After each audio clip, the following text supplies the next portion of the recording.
Hey everyone, welcome back to the channel. Today, we're going to be talking about something that every beginner hears about, but almost nobody explains clearly. Cycling your aquarium. What does it even mean? And more importantly, why do we need to do it before we add our fish or shrimp? Honestly, when I set up my first shrimp tank, I was completely overwhelmed. Everyone had a different opinion and I had no idea who to trust. I'd hear things like, you need to let the tank sit empty for months or it won't work. You have to buy pure ammonia and be dosing the tank every couple of days. All the way to, it's fine, just buy a few hardy fish and throw them in the tank. They'll cycle it for you. Like what? How can there be so many different methods for one thing? So if you're feeling confused just now, trust me, I've been there. So let's simplify all of this. When people talk about cycling their tank, they're talking about the nitrogen cycle. The nitrogen cycle is basically nature's cleanup crew. When waste breaks down, like leftover food, dying plants, or even shrimp and fish poo, this releases ammonia, which is extremely toxic to your fish and shrimp. Even tiny amounts can kill shrimp very quickly. This is where beneficial bacteria come in. The first stage is beneficial bacteria converting ammonia into nitrite. This is also toxic, but much less toxic than ammonia. Then, a second set of bacteria step in and turn that nitrite into nitrate. This is much safer and plants love it. And that's pretty much it, really. The real goal and purpose of cycling our aquarium. We're building up colonies of beneficial bacteria that convert the toxins in your water before they can poison your tank.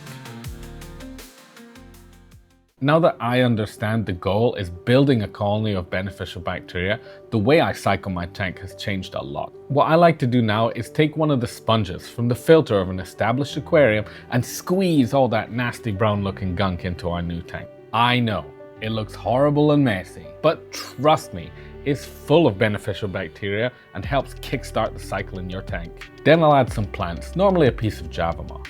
Plants help to stabilize the tank and bring in additional microorganisms. Together, they create a natural cycle that helps deal with the waste in your tank. The important thing is just understanding that all that cycling is growing a colony of beneficial bacteria. And once you know that, you can understand why people recommend so many different methods. They're all aiming for the same thing. They're just using different tools to get there. But what if you don't have a sponge? Now, I know, not everyone has another aquarium in their house that they can take a sponge from. If this is your first tank, that's totally fine. Everyone has to start somewhere. So if you don't have a sponge, this is what I would do. Ask a friend who keeps an aquarium. You can get them to give you a piece of their sponge filter, media, or even a scoop of their substrate to kickstart your tank. Another option is to approach your local fish store. They'll be very helpful.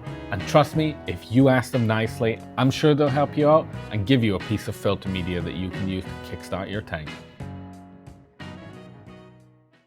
So if you can't do any of these options, this is what I would do. I'd set up a tank with a brand new sponge filter. Add a pinch of shrimp or fish food or some powdered flakes. I think this works best. This is going to start breaking down and produce ammonia naturally in your tank. Then add something simple, like a small clump of Java moss or some other hardy aquarium plant that you can buy from your local pet shop. They will also bring additional bacteria and microorganisms into your ecosystem. Then you're gonna have to let that tank run for a few weeks. What you're doing is you're waiting for the colony of beneficial bacteria to grow. So keep feeding the tank just a little bit at a time every couple of days. It's not fast and it might take a couple of weeks, but it works. Again, there are lots of ways to cycle your tank. You can buy bottled bacteria starters that can also help, especially if you combine them with food, plants, and additional filter media from another tank. But it doesn't need to be complicated. Testing the water. People often use liquid tests or strips to monitor the ammonia, nitrite, and nitrate levels in their tank. And that's great, and I recommend you do that. Just remember that even when your test strip shows that there's no ammonia or nitrite in the tank, it doesn't mean your tank is ready for a full stock of fish. Your bacteria colony might only be strong enough to handle a small amount of waste at first. And if you suddenly add 15 or 20 fish, you'll create a big spike of ammonia and the tank will certainly crash. Think of it like building strength in the gym. The bacteria need time to adjust to the new level of food source.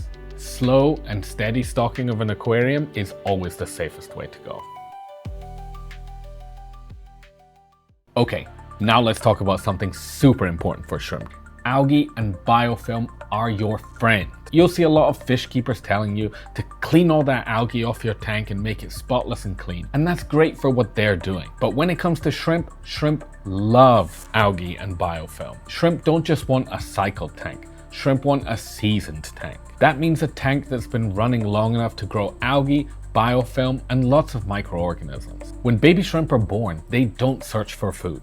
Instead, they stay in a tiny little area, maybe only a few centimeters, and they'll eat whatever's immediately around them. If the tank is too clean, sadly, they'll starve. So those green walls, the fuzzy algae on your wood, and the slimy biofilm all over the rocks, it's great. That's a shrimp buffet, and more importantly, that's survival for your babies. So in summary, cycling your tank isn't magic. It's just growing beneficial bacteria to process the waste of your animals. You can speed it up by seeding your tank with old filter media or plants from the pet shop. And if you're keeping an aquarium for shrimp, algae and biofilm are the best. Cycling your tank isn't about waiting a certain number of weeks. It's about waiting until a natural nitrogen cycle is established and ready to handle the waste in your tank. I hope you found this video helpful. If you did, please like and subscribe to the channel and let me know in the comments how you cycle your tank. Or share any disasters from when you first started, because I definitely have some of my own. Thanks for watching and happy shrimp keeping.